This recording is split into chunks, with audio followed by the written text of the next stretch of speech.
চুপ থাকলে লাপাতা, গেলে গো ব্যাক, এটাই কি রাত দখল? প্রশ্ন টলিপাড়ার। নমস্কার, আপনারা দেখছেন স্কাই টিভি বাংলার, সঙ্গে রয়েছে আমি রূপসা।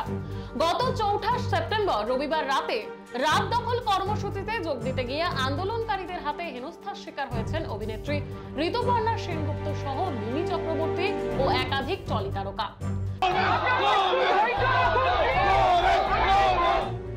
রবিবার রাতে শ্যামবাজার পাঁচমাথার মোড়ে প্রতিবাদে সামিল হয়েছিলেন নিজেই। প্রতিবাদে যোগ দিয়ে মোমবাতিও জ্বালিয়েছিলেন তিনি। সেই জমায়েতে আন্দোলনকারীদের একাংশের বিক্ষোভের মুখে পড়লেন ঋতুপর্ণা সেনগুপ্ত। তিনি বলেন, আরজি করের এই অমানবিক মর্মান্তিক ঘটনার প্রতিবাদে বিচারের দাবিতেই আমি পথে নেমেছি, মোমবাতিও জ্বালিয়েছি, কিন্তু আন্দোলনকারীদের বিক্ষোভের মুখে পড়তে হবে আমি ভাবিনি। আমার উদ্দেশ্যে গো ব্যাক স্লোগান দেওয়া হয়, পাশাপাশি আমার গাড়িতে জুতোও ছোড়া হয়। তিনি তাদের সঙ্গে কথা বলতে চাইলেও তারা কথা বলেননি। এই ঘটনার পরিপ্রেক্ষিতে তিনি বলেন, আমি লজ্জিত, আমি কম্পিত, আমি আহত। ওই রাতে হয়তো আমার প্রাণটাও চলে যেত। আমি বলি, এ কোন রাত দখল? রাত দখলে কি আবার কারো নিষেধ আছে নাকি? আমার আপাতত এই বিষয়ে জানা নেই। আমি তো মানুষ হিসেবে, মেয়ে হিসেবে, মহিলা হিসেবে, মা হিসেবে, স্ত্রী হিসেবে গেছিলাম ওখানে একটা মহিলার পাশে দাঁড়াতে, যাকে এত অন্যায় ভাবে তার প্রতি এত বড় অন্যায় হয়েছে। এবং আমি ক্যান্ডেল জ্বালিয়ে তাদের সঙ্গে একটু বসতে চেয়েছিলাম, তাদের কথা শুনতে চেয়েছিলাম, গানগুলো হচ্ছিল শুনতে চেয়েছিলাম, বসতে চেয়েছিলাম। আমি মাঝখানে আসতে পারিনি।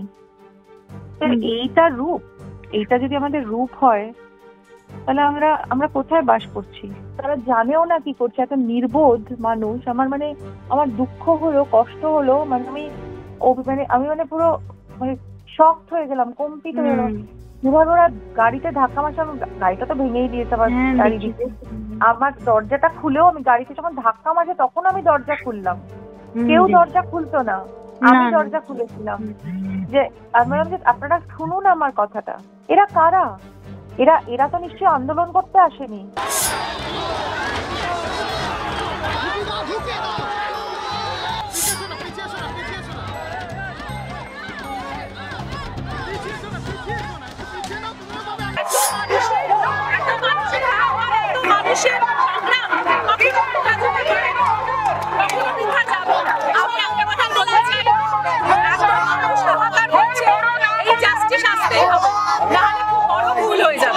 অন্যদিকে প্রতিবাদে পথে নেমে বিক্ষোভের মুখে পড়েছেন অভিনেত্রী মিমি চক্রবর্তী। যাদবপুরে প্রতিবাদ জানাতে পথে নেমে গো ব্যাক স্লোগানের মুখে পড়লেন মিমি। সেখানে প্রতিবাদে সামিল সাধারণ মানুষ সহ সকলেই। একেবারে মোবাইলে লাইট জ্বেলে প্রতিবাদ। সেলিব্রিটিরা সহ সাধারণ মানুষ একযোগে পথে। সেখানে মিমি চক্রবর্তীকে কেন গো ব্যাক স্লোগান? পোস্টার, ব্যানারে কোথাও কি লেখা ছিল যে মিমি চক্রবর্তী এই আন্দোলনে যোগ নিষেধ? উনি কি পড়তে ভুল করেছেন? তিনি তো প্রাক্তন সাংসদ।